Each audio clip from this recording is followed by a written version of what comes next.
네, 안녕하세요. 자, 화폐에 담긴 문화유산,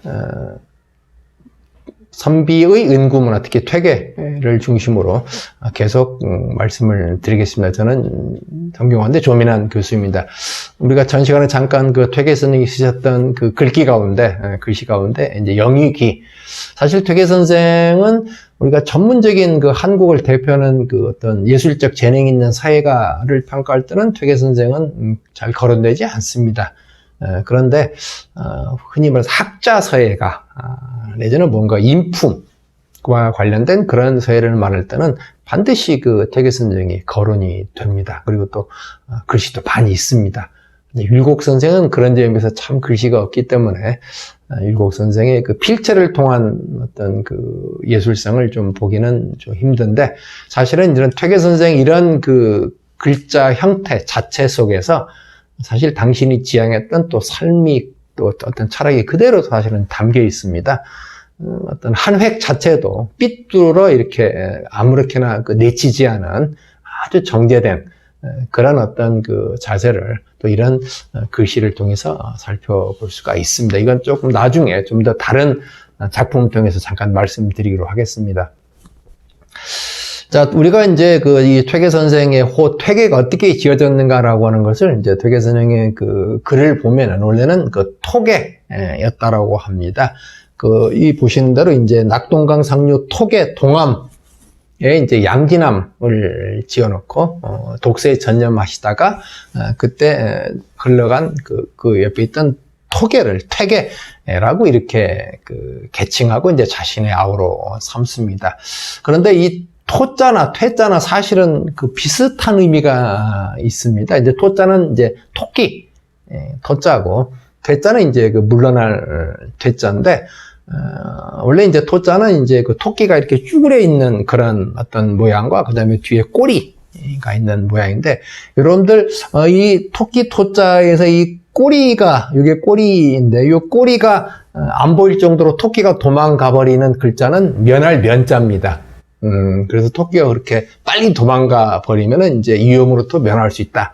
라는 또 그런 또 재밌는 그런 또 연계성을 지을 수가 있는데, 그래서 토끼는, 도망가는데 선수입니다.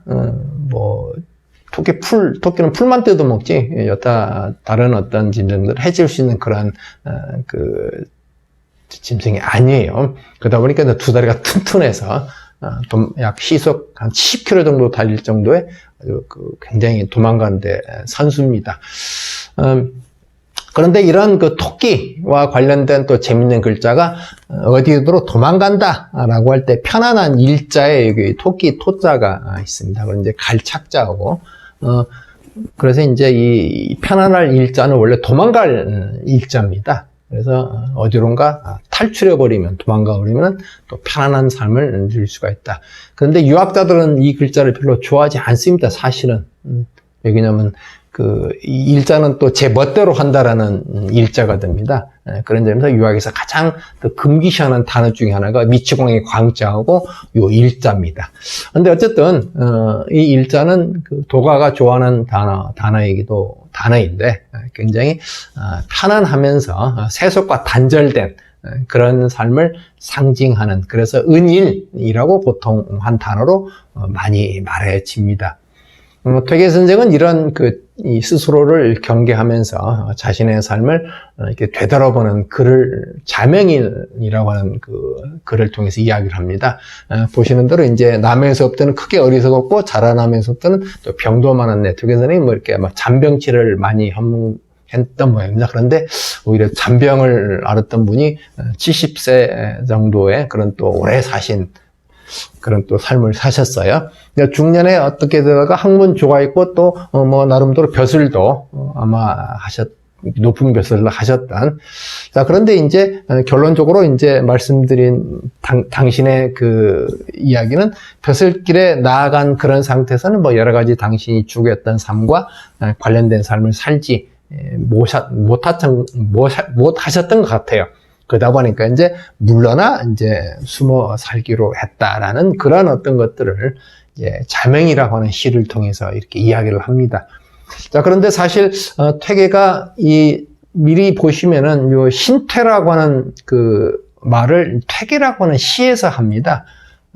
이 퇴계라고 하는 그 시 속에 이 신퇴라고 하는 말을 씁니다. 몸이 몸을 은퇴하다 보니까 어리석은 분수에 편안했건만 이걸 또 이제 어떤 분이 이렇게 또 시를 써가지고 퇴계 종택 앞에 이렇게 바위에다 쓴 글인데, 그런데 사실은 신퇴라고 하는 말은 노자에서 나오는 말입니다. 노장의 구장에 보면은 이제 지영지 불려기 최이영지 최이여지 불가장보 금옥만당 막기능수 부기교 자유기구 공수신태천지도라고 하는 이 빨간색으로 공을 이루었으면, 이때 숫자는 이룰 숫자입니다.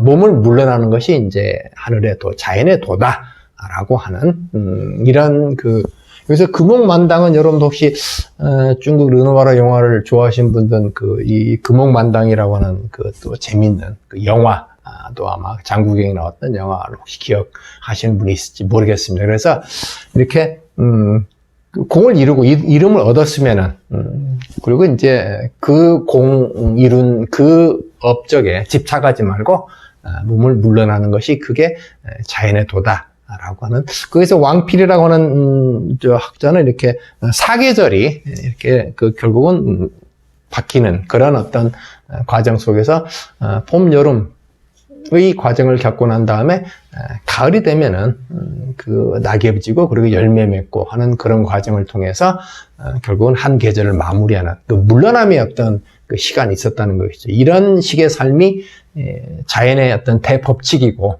또 그런 식의 삶을 추구해야만 이제 온전한 삶을 이렇게 이룩할 수 있다라는 게 이제 우리가 흔히 말하는 이제 신퇴 철학입니다. 그런데 사람 욕심이라고 하는 것이 그게 아니죠. 자꾸만 뭔가 쌓으려고 하는, 뭔가 더 가지려고 하는. 그런데 이제 그게 이제 문제가 됐다는 것이죠. 그런 것들을 이제 알고서 역사적으로 그 신퇴를 실천한 대표적인 인물이 바로 이제 여러분 잘 아는 그 한고조를 유방을 도와서 이제 한나라를 세웠던 장량.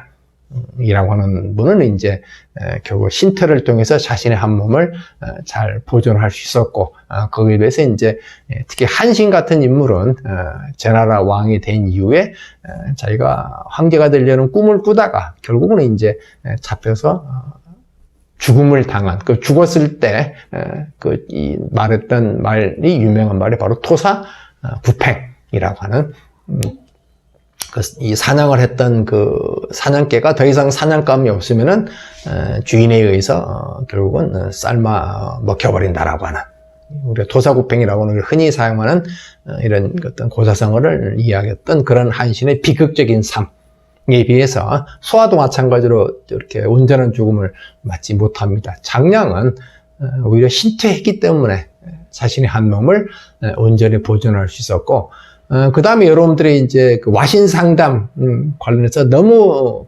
유명한 월왕 구천의 신하였던 이 범여라고 하는 인물이 이제 오나라 왕 부차를 이 월왕 구천을 도와서 부차를 멸망시킨 다음에 그 다음에 이제 이 범여는 이 월나라를 떠나버립니다. 떠나서 이제 제나라에 가서 장사를 해서 뭐 어마어마한 돈을 벌었다고 하는데, 그 이유, 그건 뭐 사실인지 아닌지는 뭐 논란은 되고 있지만은, 어쨌든, 이 범야가 떠나면서, 당시 이제, 계속 자기가 세운 공에 집착했던 인물한테, 바로 이 월왕 구천은, 평상시에는 어려울 때는 같이 할 수 있지만 평상시에는 함께 할 수 없다라는 그런 식의 이야기를 하면서 떠납니다. 그리고 나서 자신의 한 몸을 잘 보존하는 그런 삶을 살게 됩니다. 신퇴를 실천하는 대표적인 인물입니다. 예, 이상 마치겠습니다.